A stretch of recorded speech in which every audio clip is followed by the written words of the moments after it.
Bienvenue dans cette nouvelle vidéo, nous allons essayer de déterminer si le diable existe. Sur cette planète, nous avons des règles. Si nous nous conduisons bien, nous irons au paradis, mais que se passe-t-il si nous nous conduisons pas bien? La réponse est, si nous nous conduisons pas bien, la punition sera l'enfer. Nous serons condamnés à une éternité de souffrance.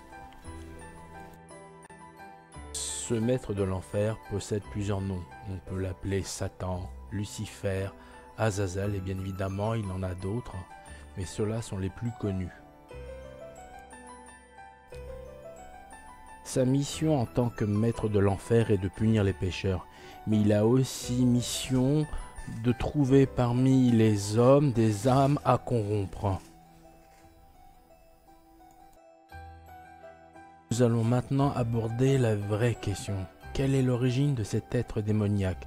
Nous disposons de beaucoup de références dans les films, dans la littérature, mais surtout dans les livres de culte de la plupart des religions existantes.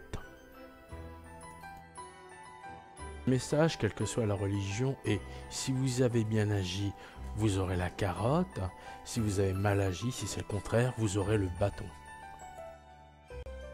Comme nous avons pu dire précédemment, il y a soit le bâton, soit la carotte. Satan représente le bâton. Mais d'où vient-il? Quelles sont ses origines? Nous devons remonter loin dans le temps pour avoir la réponse.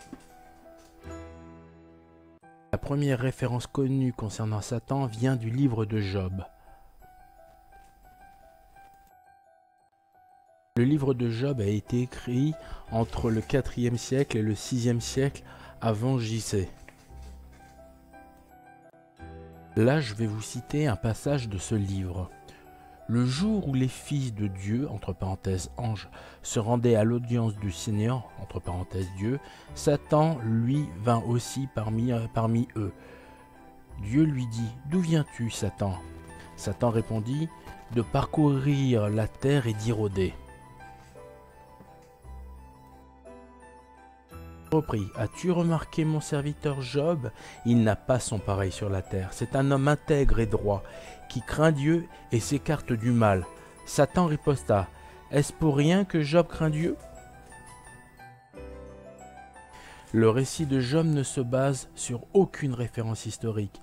Il pourrait s'agir tout simplement d'une parabole pour illustrer l'importance de vénérer Dieu, quelle que soit notre situation positive ou négative, mais pas un fait réel ou avéré.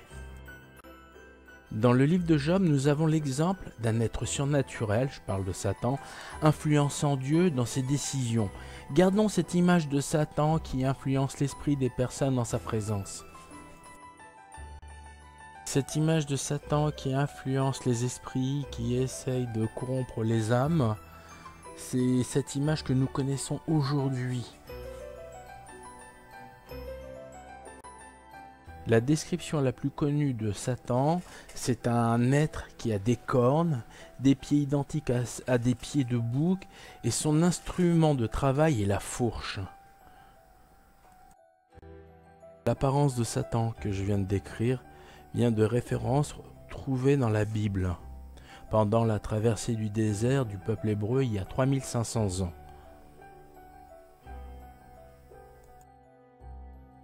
Cette traversée du désert, le peuple hébreu dut faire un sacrifice à Dieu. Et pour cela, ils durent prendre 2 boucs.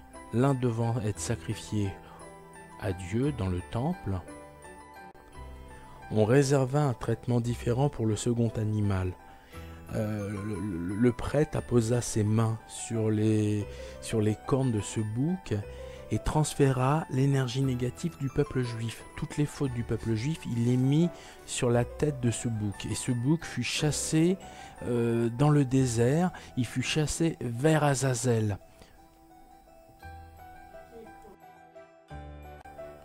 Azazel est donc une direction, un lieu dans le désert. Mais les gens d'aujourd'hui ont utilisé ce nom Azazel comme un des noms de Satan.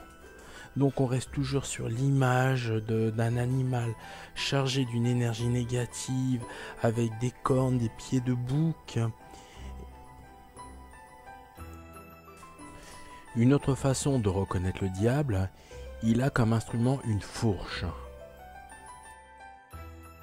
Pourquoi la fourche est-il l'instrument du diable? La réponse, nous pouvons la trouver dans la mythologie grecque et romaine en rapport avec le dieu des mers qui s'appelait Neptune ou Poséidon.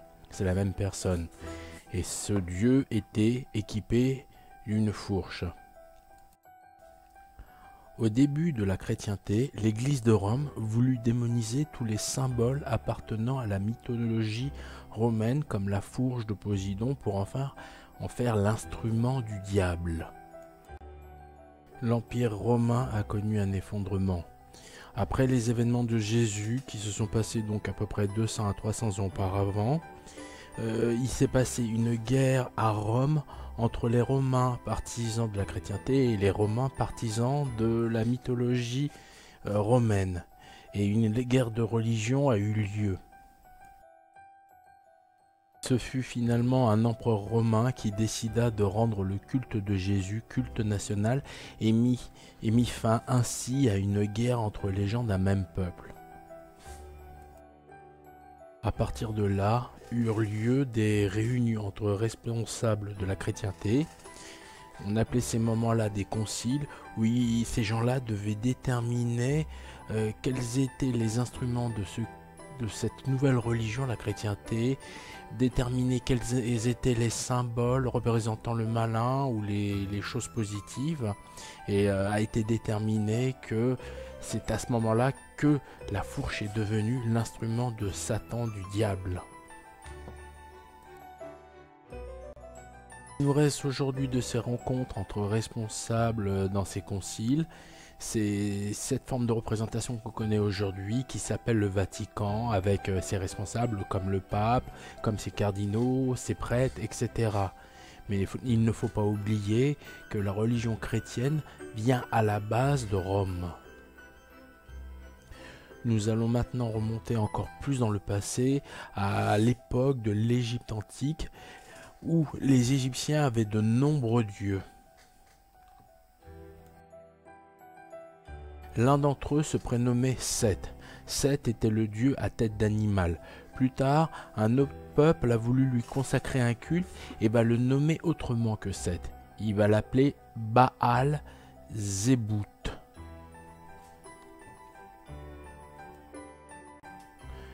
Le dieu Baal Zébout devint dans le langage des chrétiens, de la langue latine, Belzébuth. Baal Zébout devint Belzébuth.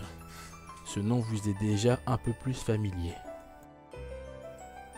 Au début, nous avons parlé d'un dieu égyptien qui s'appelle Baal-Zébuth, et finalement, ce Baal-Zébuth devenant Belzébuth devient un ange, un ancien ange, devenu le prince des démons, Belzébuth, ou encore appelé Satan.